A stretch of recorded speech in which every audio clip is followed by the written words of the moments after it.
I'd like to introduce Chris from Scotland, who has multiple sclerosis. Welcome, Chris. Hi, Linda. Nice to speak to you. So, tell us your story. I think you will entertain us with your being diagnosed and re-diagnosed. Okay. About 16 years ago, I had a holiday and came back with strange pins and needles. And I'd just moved flat, so I went to a brand new GP, and the first thing he asked me about was optical neuritis I'd had 2 years before. I thought this was a very strange connection between my eyes and my legs. So I basically bullied him into telling me what he thought it was. And I had private healthcare, so I very quickly got the most likely diagnosis of MS, but very mild. And after quite a few months, the pins and needles and things had worn off. But I changed my lifestyle, I changed my diet, I gave up my very stressful job. I just met my now partner. And so I kind of did lots of things to look after myself, worked part-time. And then I moved to Scotland and I was having weird eye problems, and so went to see another neurologist, and he told me I didn't have MS. But how old were you when you were diagnosed the first time? I was diagnosed about 4 or 5 years. I kind of lose track. 4 or 5 years.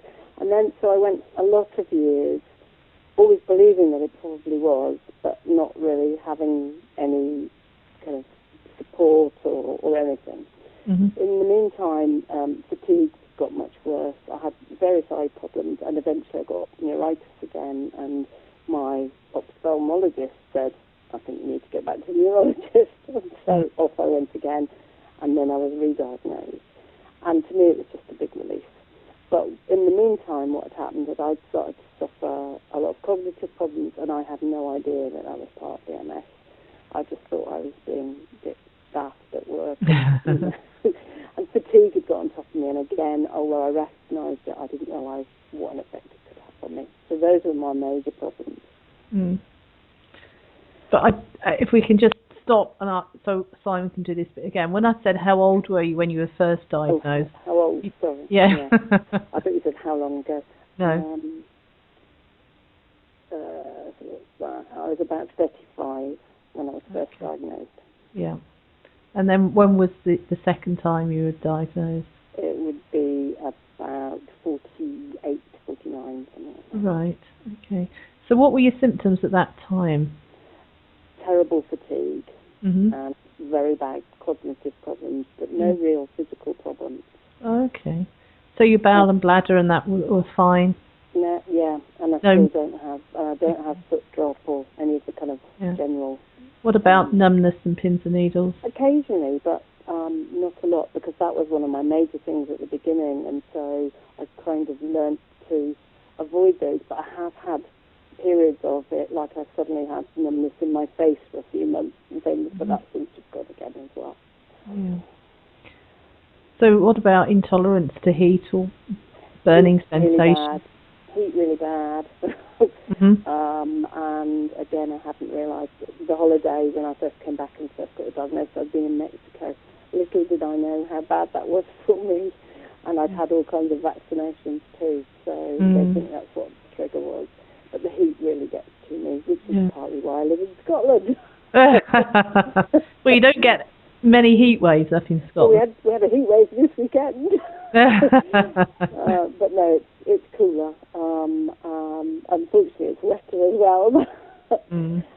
But also I find the pace of life a little more relaxed. And I'd lived in London and the southeast for quite a long time when I was first diagnosed.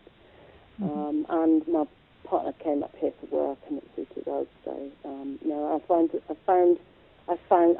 myself a much more relaxed way of life, should I say. So. Yeah. How did you learn about LDN? Talking to other people. When I was re-diagnosed, I asked for a referral to revise the independent MS charity in Glasgow, which I'd heard about when I first moved here. And I met people there, and I went out on a couple of lunches, my social things, and people started talking about it. Also, I met people through a newly diagnosed group at the hospital, and I heard a few people talking about it, so I did a bit of research. And I'd heard some not success stories, some unsuccessful people too. But I did a bit of research, and as fatigue was really my major problem then, I decided to give it a go. Mm-hmm. Last May I started. I wish they'd started before, but I was about to go on holiday and things, so I thought I'd leave it till afterwards, and, in case, because I'm allergic to a lot of things, so I was a bit worried about that. Yes. And I haven't really looked back. I have so much more energy, and I think because of that, I have better cognition too. I've just returned to self-employment after giving up a job last January, just literally 2 weeks ago. Mm-hmm. So I'm starting to do a little bit of the kind of work I used to do, which is great. So did your own doctor prescribe LDN, or did you have to get it privately? I get it privately, but my doctor's interested. He's kind of following. He'd never ever heard of it, so he had no clue. And he just said, well, I don't want to prescribe it because I don't know anything about it, but keep me in the loop. Yeah. And I'd just seen the consultant, and he'd written to say it wouldn't do me any harm. He's not totally convinced that it's what's helping. He thinks giving up work is what's helped me, but I can tell him that it was literally like a switch overnight almost when I started. So my doctor he follows my progress, and he's interested, and he's asked me a couple of questions once or twice. So maybe there's a chance that he'll start prescribing to others, if not for me. But that might happen. So how long have you been taking LDN? Almost a year. Okay. So what has it done to help your symptoms? The main thing is I'm not feeling like I need to go to sleep as soon as I've done one small thing during the day. My partner can't believe it, that he goes to bed before me now. I'm wide awake. I have started to occasionally be able to cook a meal, although he's just come in and started cooking now, because there was just no way I could ever cook a meal. I still try and do that during the day to have it ready for him as he's coming in, but he goes away to work, and I can actually look after myself, which, there were times when I was basically just getting by. Yes. What about the cognitive problems? You sound pretty good to me. Yeah, I'm finding that that's better, and I think it's a combination of the LDN helping the fatigue, and I think it may be helping the actual cognitive things, and possibly also because I did give up work for just over a year, and I started to teach myself new things. I've just learnt to crochet, and my friends will tell you, I've gone mad. I've been teaching myself really complicated things that they've never done and things like that. And so I'm finding that I thought I would never be able to learn anything new again, but I am finding that I can do that. And I certainly put some of that down to the LDN. Did you have any initial side effects when you started? A few days of strange dreams and things. And I went up a little higher from my dose. I stayed at 2, went up a little higher and just felt kind of slightly pinned and noodly, and went back down again. So I just stayed at 2 nearly, because it seems to be fine. Right.